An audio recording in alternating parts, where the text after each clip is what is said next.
जलता हो शम्मा हो फरमाने मोहम्मद का जलती है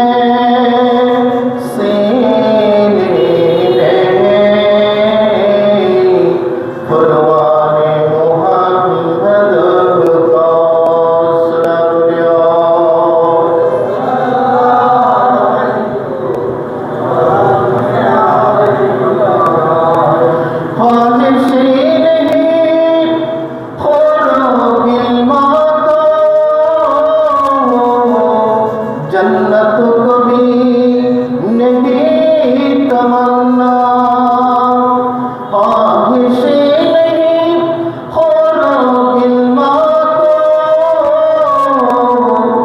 जन्नत कभी नहीं तमन्ना मेरे लिए काफी है गुलामे मेरे लिए काफी है गुलामे मोहम्मद का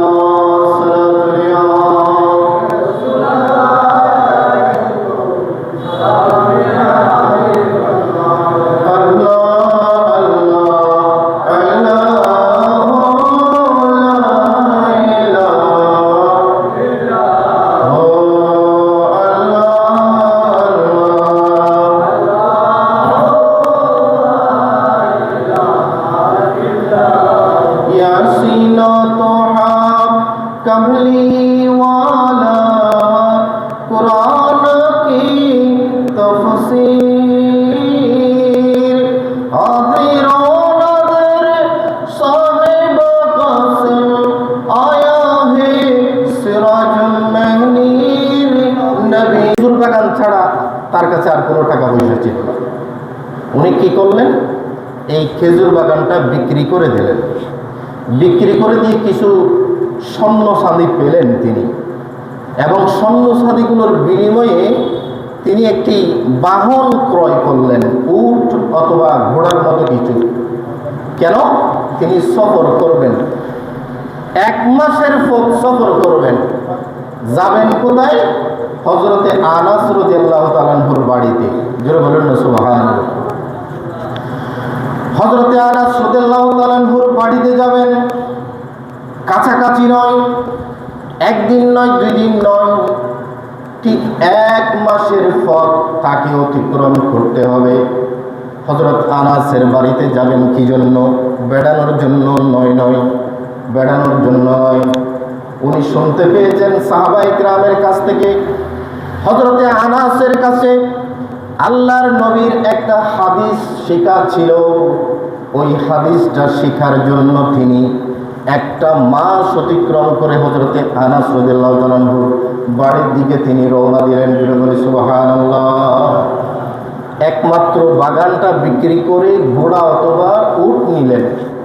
এই উট দিয়ে 1 মাস সফর করলেন। কেন? হযরত আনাসের বাড়ি যাবেন রাসূলের একটি হাদিস শেখার জন্য। কয়টি হাদিস?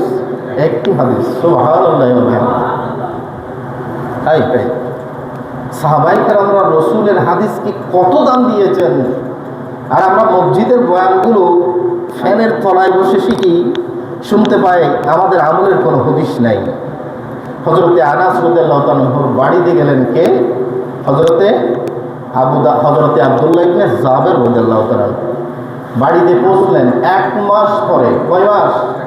1 মাস পরে হযরতে আনাস রাদিয়াল্লাহু তাআলা আনহুর সাথে দেখা হওয়ার পরে সালাম বিনিময় করলেন, কথাবার্তা বললেন। জিজ্ঞাসা করলেন, আপনি কেন আসলেন? বললেন, রাসূলের একটি হাদিস আপনার কাছে জানা আছে, এটা আমি শুনেছি। এই একটি হাদিস আপনার থেকে শেখার জন্য আমি এখানে এসেছি। সুবহানাল্লাহ। হযরতে আনাস রাদিয়াল্লাহু তাআলা আনহু বললেন, ঠিক আছে, আপনাকে ধন্যবাদ, আপনি হাদিস শেখার জন্য আসছেন, আপনাকে আমি হাদিস শেখাবো। তবে আল্লাহর নবীর সুন্নত হলো কোনো মেহমান যদি আমার ঘরে আসে তাকে একটু মেহমানদারি করা আমার দয়াল নবীর সুন্নত, জুড়ে বলে সুবহানাল্লাহ। আমার রসুলের সুন্নত হচ্ছে একটু মেহমানদারি করা।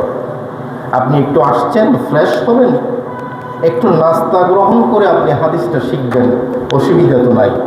হযরত আব্দুল্লাহ ইবনে জাবার রাদিয়াল্লাহু তাআলা আনহু অসম্মতি জানালেন, উনি রাজি হলেন না। উনি বললেন, আমি যদি আপনার থেকে এক লোকমা পানিও যদি গ্রহণ করি তাহলে হবে আমি এত দূর থেকে আসছি আপনার থেকে মেহমানদারি নেওয়ার জন্য, আমার রসুলের হাদিস শিখার জন্য আসছি, এটা তো প্রমাণ হবে না।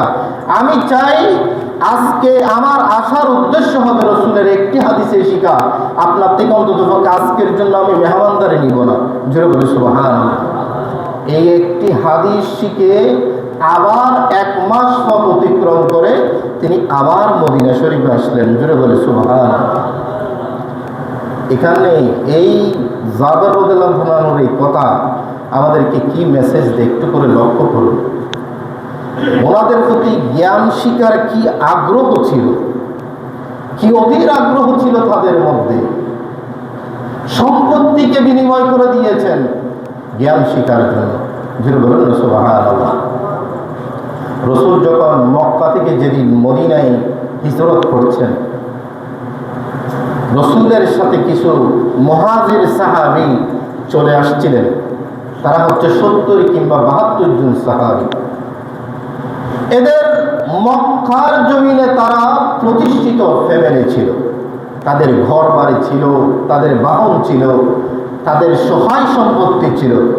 সবগুলো ছেড়ে কোন জায়গায় যাবে তারা সেটা কোনো চিন্তা করে নাই, কি খাবো সেটা চিন্তা করে নাই। আমার রসুল যেদিকে গিয়েছেন আমরা সেদিকে হিজরত করবো। জুড়ে বলি সুবহানাল্লাহ। উদ্দেশ্য কি ছিল? বেড়াতে যাওয়া না, তাদের উদ্দেশ্য ছিল মসজিদে নববীর বারান্দায় বসে 2-4টা কালিমা রসুলের জবান থেকে শোনা। জুড়ে বলি সুবহানাল্লাহ। এদেরকে বলা হয় আহলে সুফফা। অনেক সময় না খেয়ে আছে, কোনো সাহাবীকে বোঝাই নাই যে আমি না খেয়ে আছি। এক সময় এক সাহাবী মসজিদে দাঁড়িয়েছিলেন, কয়েকদিন খান নাই। ওনার চেহারায় বেশে উঠছে যে উনি কিছু খান নাই। এরপর কাউকে মুখ ফুটে বলছে না যে আমি ক্ষুধার্ত, কিন্তু এক সাহাবী বুঝে ফেললেন তিনি ক্ষুধার্ত। ওনাকে নিজের বাড়িতে নিয়ে গিয়ে আপ্যায়ন করালেন। জোরে বলি সুবহানাল্লাহ। অনেক সময় রসুলের কাছে 1 বাটি দুধ ছিল শুধু। এই 1 বাটি দুধ 70 জন সাহাবী ভাগ করে খেয়েছেন। জোরে বলি সুবহানাল্লাহ। আল্লাহ আমাদেরকে বোঝার তৌফিক দান করে। জোরে বলি আমিন। সাহাবায়ে কেরামের এই আদর্শগুলো যেন আমাদের ভিতর আসে, কোরআন হাদিসের জ্ঞান যেন আমরা শিখতে পারি। আল্লাহ আমাদেরকে তৌফিক দান করুন। জোরে বলুন না সালাতুন ইয়া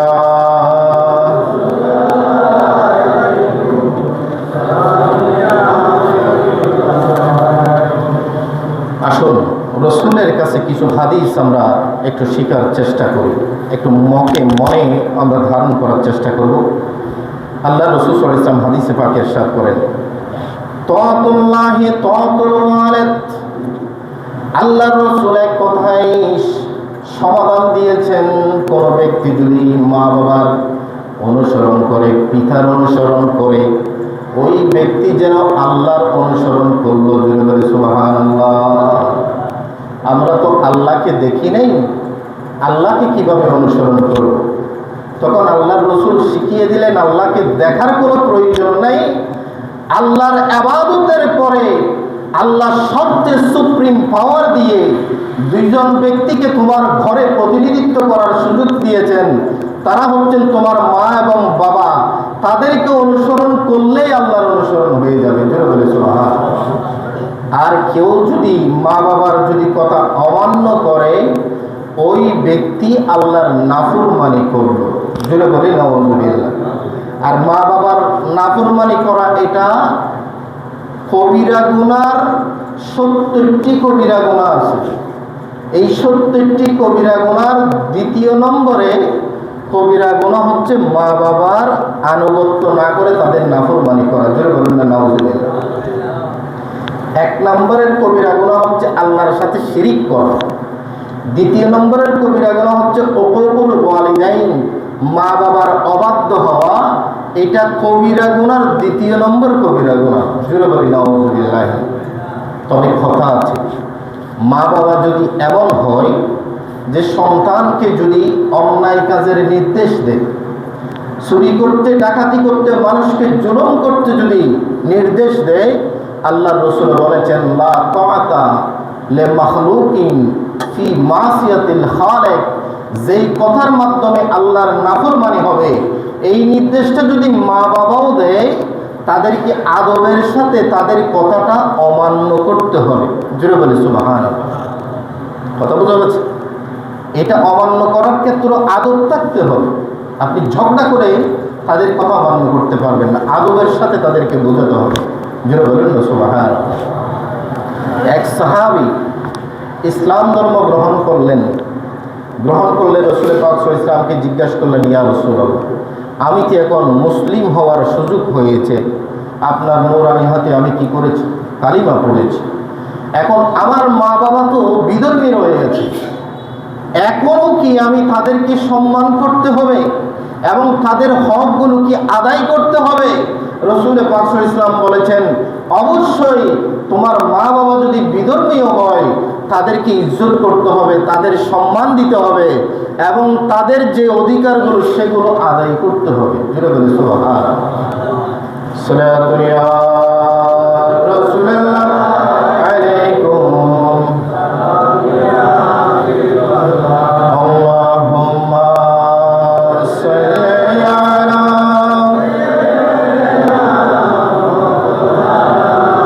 মুহাম্মাদ ওয়া আলা আলি সাইয়্যিদিনা।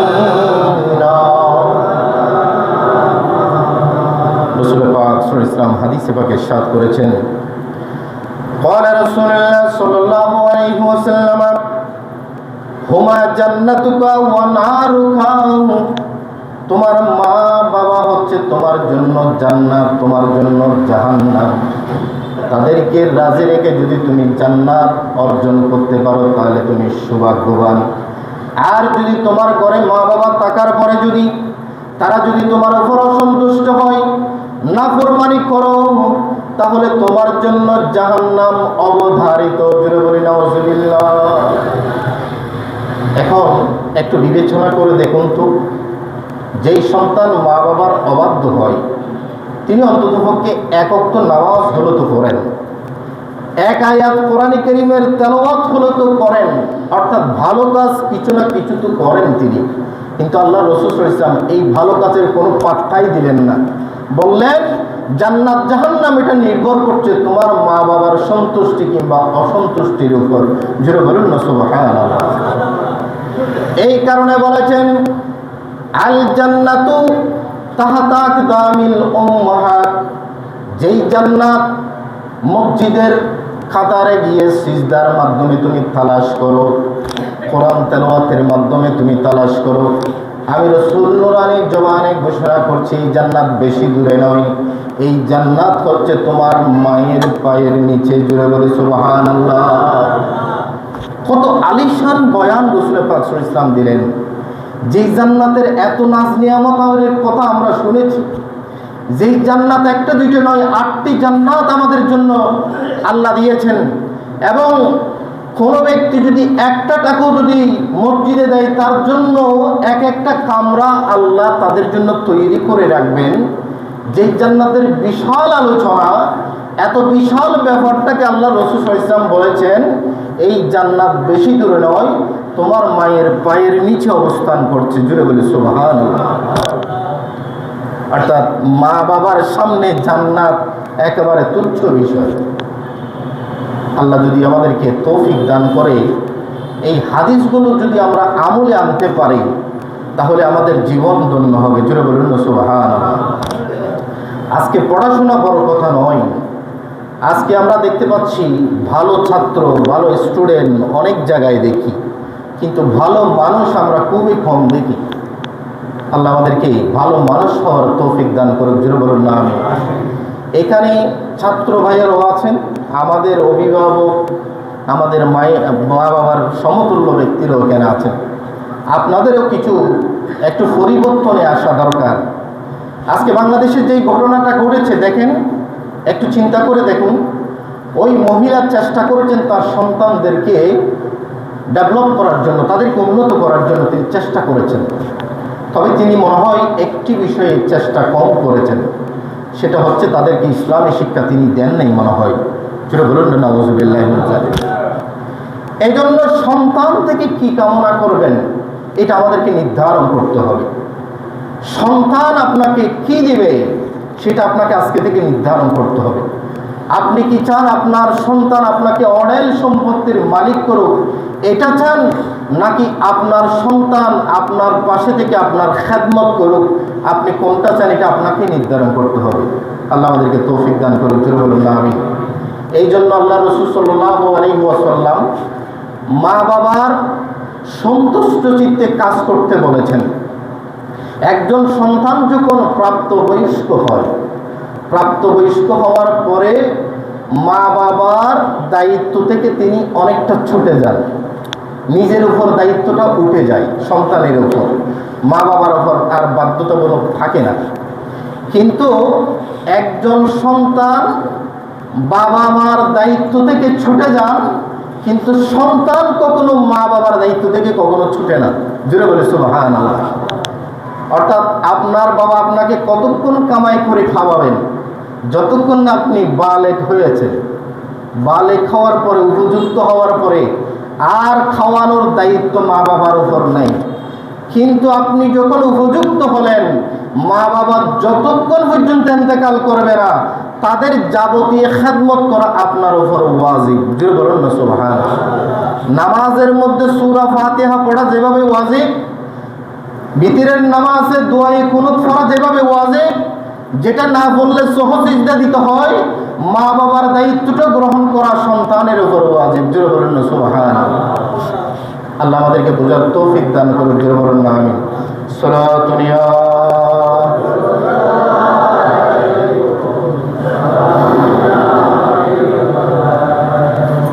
আসুন, এক সাহাবী হযরতে আলকামা রাদিয়াল্লাহু তাআলা আনহু, আল্লাহর নবীর এক সাহাবী ছিলেন।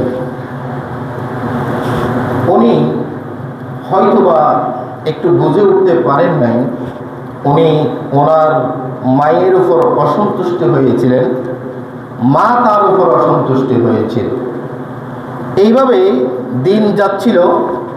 তখন এক সময় যখন ওই সাহাবীর যখন এন্তেকালের একেবারে কাছাকাছি সময় আসছে, অর্থাৎ সকরাতের বিছানায়, রাসূল পাক সাল্লাল্লাহু আলাইহি ওয়াসাল্লামের কাছে খবর গেল, ইয়া রাসূলুল্লাহ, অমুক জায়গার এক ব্যক্তি, ওনার কালিমা মুখে দিয়ে আসছে না, আটকে যাচ্ছে বারে বারে।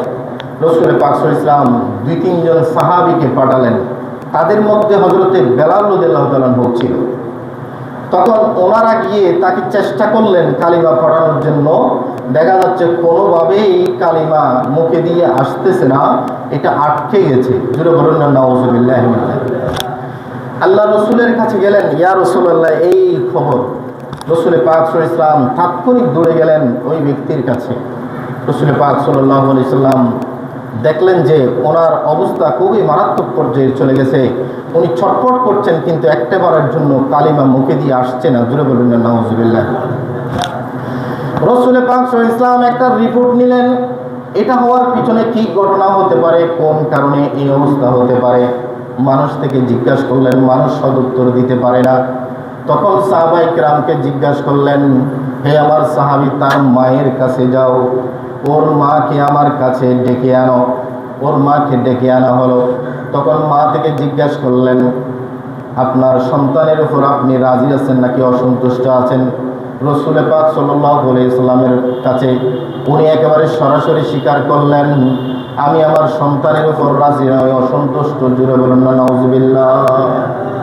এই কথা বলার পরে রাসূল পাক সাল্লাল্লাহু আলাইহি ওয়াসাল্লাম ওই মহিলাকে অনেক অনুরোধ করলেন, আপনার সন্তান তো একেবারে জীবনের শেষ পর্যায়ে অবস্থান করছে, আপনি একটিবারের জন্য তাকে ক্ষমা করে দেন। দেখেন মা বাবার কি অসীম ক্ষমতা, মা বাবা দূরে থাকতে পারে, কিন্তু সন্তানের সকরাতের বিছানার চাবিকাঠি হচ্ছে মায়ের হাতে। জুড়ে বলুন না সুবহানাল্লাহ। রাসূল পাক সাল্লাল্লাহু আলাইহি ওয়াসাল্লাম উনি চাইলে তো এই সকরাতের বিছানায় কালিমাটা পড়াইতে পারতেন রাসূল পাক সাল্লাল্লাহু আলাইহি ওয়াসাল্লাম, কিন্তু রাসূল এই দায়িত্বটা নিলেন না। এই দায়িত্বটা নিলেন না এই জন্য যাতে পৃথিবীর সন্তানরা বুঝতে পারে মা বাবার সম্মান কতটুকু। জুড়ে বলুন না সুবহানাল্লাহ। ওই মহিলাকে অনেক অনুরোধ করলেন, কোনো কথা শুনলেন না। তখন রাসূল পাক সাল্লাল্লাহু আলাইহি ওয়াসাল্লাম একটা টেকনিক করলেন। সাহাবায়ে কেরামকে বললেন, এই সাহাবীরা যাও, বাগান থেকে কিছু শুকনা কাঠ আমার জন্য আনো। এই শুকনা কাঠগুলোকে আনা হলো এবং এগুলোকে জ্বালানো হলো। জ্বালানোর পরে ওই মা জিজ্ঞেস করলেন, আপনি কাঠ জ্বালালেন কেন? তখন রাসূল পাক সাল্লাল্লাহু আলাইহি ওয়াসাল্লাম বললেন, আপনার সন্তানকে আজকে জ্বালিয়ে দিব আগুনে, আপনি কি সেটা সহ্য করতে পারবেন? মা সাথে সাথে দুই চোখের পানি ছেড়ে দিয়ে বলল, ইয়া রাসূলুল্লাহ, আমার সন্তান আমার উপর হয়তো বা কষ্ট দিতে পারে, আমার সন্তান কিভাবে কষ্ট পাবে? জোরে বলুন সুবহানাল্লাহ। দেখেন কি অসাধারণ টেকনিক করলেন রাসূল পাক সাল্লাল্লাহু আলাইহি ওয়াসাল্লাম, যে তাহলে তোমার সন্তানকে যদি তুমি চাও আগুনে সে নিক্ষিপ্ত না হোক, তুমি কি এটা চাও? দুনিয়ার আগুন তো বড় নয়, তুমি যদি তাকে যদি ক্ষমা না করো, জাহান্নামের আগুনে তাকে বছরের পর বছর ফুটতে হবে, তুমি কি সেটা চাও? তখন ওই মা সাথে সাথে সন্তানকে ক্ষমা করে দিলেন। রাসূল পাক সাল্লাল্লাহু আলাইহি ওয়াসাল্লাম কালিমা পড়ার সাথে সাথে তার জান কবজ হলো।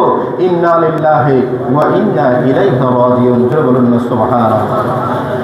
আল্লাহ আমাদেরকে বুঝার তৌফিক দান করুন। জোরে বলুন আমিন। সালাতুন ইয়া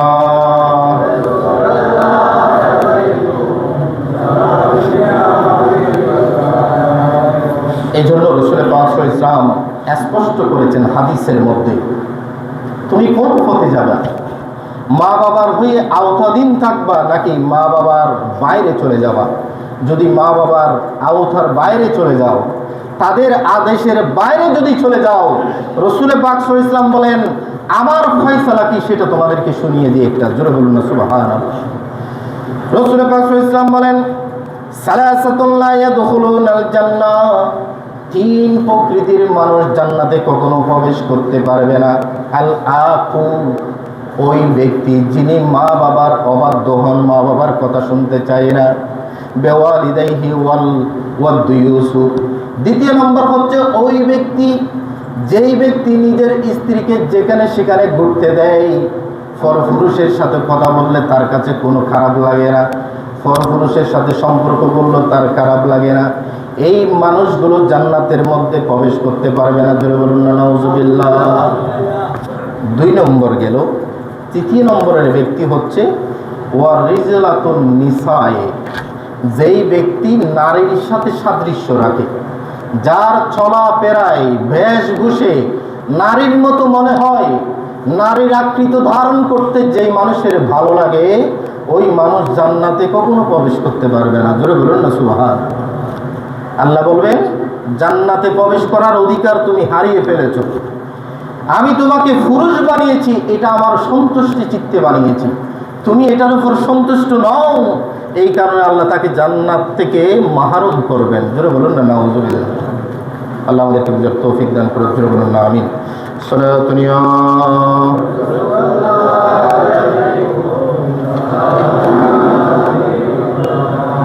কিতাবের মধ্যে আসছে, খুবই সংক্ষেপে বিশেষ করছি। আল্লাহ রাসূল সাল্লাল্লাহু আলাইহি ওয়াসাল্লাম বলেছেন, এক সাহাবী আসলেন, ইয়া রাসূলুল্লাহ, আমার মা বাবা তো ইন্তেকাল করেছেন, তারা ইন্তেকাল করার আগে আমি তেমন খেদমত তাদেরকে করতে পারি নাই, আবার মা বাবা ইন্তেকাল করার পরে তাদেরকে ইজ্জত করার, সম্মান করার কোনো সুযোগ কি আমার আছে? রাসূল পাক সাল্লাল্লাহু আলাইহি ওয়াসাল্লাম বললেন, অবশ্যই আছে। জোরে বলুন না সুবহানাল্লাহ। সেটা কি? মা বাবা ইন্তেকাল করার পরেও অনেকগুলো দায়িত্ব সন্তানের উপর থাকে। তার মধ্যে 4টি দায়িত্ব এখানে হাদিসে পাকে আসছে। একটি হচ্ছে as-সালাতু আলাইহি, মা বাবার জন্য তারা নামাজ পড়তে পারবে। যেটা বলুন না সুবহানাল্লাহ। আপনার নিজের নামাজগুলো আদায় করার পরে নফল হিসেবে মা বাবার জন্য আপনি যত ইচ্ছে তত কি করতে পারবেন, নামাজ পড়তে পারবেন। দ্বিতীয় নম্বর হচ্ছে ওয়া দুআউ লাহু, এবং তাদের জন্য দোয়া করা। আল্লাহ তো দোয়া শিখেই দিয়েছেন, ওয়াকুর রব্বির হামহুমা কামা রাব্বায়ানি সগীরা। আল্লাহ আমার মা বাবাকে তেমন দয়া করো তারা ছোটবেলায় আমাকে যেভাবে দয়া করেছে। জুড়ে বলুন না সুবহানাল্লাহ। দোয়া তো আল্লাহ শিখিয়ে দিয়েছেন, এই দোয়াটা বারে বারে করার চেষ্টা করবেন। ওয়া ইনফাদু আহাদাহু মিন বাদিহি, ওই মা বাবা ইন্তেকাল করার পরে তারা যদি কোনো জায়গায় যদি ওয়াদা করে, কোনো ব্যক্তির সাথে যদি ওয়াদা করে, সেই ওয়াদাটা আদায় করার দায়িত্ব কার উপর? বলেন না, কার উপর? সন্তানের উপর। এগুলো ভালো করে শিখে রাখেন। আমরা আপনাদের সমাজও দেখেছি, আমি অনেক মা বাবা ইন্তেকাল হওয়ার পরে আমি পরামর্শ দিয়েছি, এটা আমার দায়িত্ব। আমি পরামর্শ দিয়েছি যে সর্বপ্রথম ওনাকে বলেছি, আপনার মা বাবা ইন্তেকাল করার পরে আপনার মা বাবা জীবিত থাকা অবস্থা, অর্থাৎ একেবারে শেষ জীবনের দিকে কোনো নামাজ বাদ করেছে কিনা, কোনো রোজা বাদ করেছে কিনা, এটার গুরুত্ব আছে কি নাই? বলেন না, আছে না? একজন ভাইকে আমি এই কথাটা বললাম, তিনি আমার কথাটাকে কোন পাত্তাই দিলেন না। তিনি বললেন, একটা কোরআন শরীফ তো দিলাম, বাস কোরআন শরীফের দায়িত্ব শেষ। বিরাট আকারের মেজবানি দিতে হবে, সারা দেশের মানুষকে সেখানে দাওয়াত করতে হবে। এই মেজবানি দেওয়াটা আপনার উপর ওয়াজিব নয়। আল্লাহ রাসূল সাল্লাল্লাহু আলাইহি ওয়াসাল্লাম হাদিসে বলছেন যে তোমার মা বাবা ইন্তেকাল করার আগে যদি তাদের হায়াতের বাজেটের মধ্যে যদি ওয়াদাটা যদি পূরণ করতে না পারে, তুমি সন্তান হিসেবে তাদের ওয়াদাটা পালন করবা। জোরে বলুন না সুবহানাল্লাহ। এখন আপনি সেদিকে না গিয়ে যাচ্ছেন উল্টা দিকে, আর আমরা বলার পরেও আপনারা কথাগুলো কানে নিচ্ছেন না। দায়িত্বটা আপনাদের, কিন্তু আপনারা সবাই সাক্ষী আছেন, আমি কিন্তু বলে দিয়েছি, ঠিক কিনা বলেন না? এরপরে আল্লাহ রাসূল সাল্লাল্লাহু আলাইহি ওয়াসাল্লাম বলেন, চতুর্থ নম্বরের দায়িত্ব হচ্ছে ওয়াসসালাতুর রাহিমাহু ওয়া ইকরামুস সাদিকাহু। ওই মা বাবা ইন্তেকাল করার পরে যে আত্মীয় স্বজনের সাথে মা বাবা সম্পর্কটা রেখেছেন, তারা ধারাবাহিকভাবে সেখানে যাতায়াত করতেন, তাদের খবরাখবর নিতেন, এই মানুষগুলোর সাথে তুমিও সম্পর্ক বজায় রাখবা, তোমার দায়িত্ব এটা। জুড়ে বলুন না সুবহানাল্লাহ। এমনকি শুধু মা বাবা নয়, মা বাবার সাথে সম্পর্ক রাখতে এরকম যদি কোনো মহব্বতের মানুষও থাকে, বন্ধু থাকে, বান্ধবী থাকে, মায়ের বান্ধবী থাকে, ওই মানুষগুলোকেও মা বাবার মতো সম্মান করতে বলা হচ্ছে। জোরে বলুন না সুবহানাল্লাহ। আজকে দেখেন, এই বিষয়গুলো আমরা না জানার কারণে আমাদের এই অবস্থা। আজকে সমাজে মা বাবার উপর এরকম অবহেলা কেন? অবহেলার পিছনে আপনারাও দায়ী, আমরাও দায়ী, মা বাবারা দায়ী। আমি আমার সন্তানকে কতটুকু আমার কাছে রাখতে পেরেছি। সন্তান দূর দেশে যাবে, রাসূল সাল্লাল্লাহু আলাইহি ওয়াসাল্লাম তো সেটা বলেন নাই। সন্তানকে একজন ডক্টর ডিগ্রি অর্জন করতে হবে, বিসিএস ক্যাডার বানাতে হবে, রাসূল তো সেটা বলেন নাই। রাসূল বলেছেন, আমার এই দিনকে যদি মহব্বত করতে চাও, তোমার সন্তানকে 2-3টা বিষয় শিক্ষা দাও। জোরে বলুন না সুবহানাল্লাহ। কয়টি বিষয়? রাসূলকে আমার আপনার উপর দায়িত্বটা অনেক হালকা রেখেছেন। আমাদেরকে বলেছেন, নবীর শিক্ষা তোমার সন্তানের মধ্যে ঢুকিয়ে দাও। যেই সন্তানের অন্তরে রাসূলের ভালোবাসা আছে, তিনি মা বাবার প্রতি কখনো অযত্ন হতে পারেন না। জোরে বলুন না সুবহানাল্লাহ।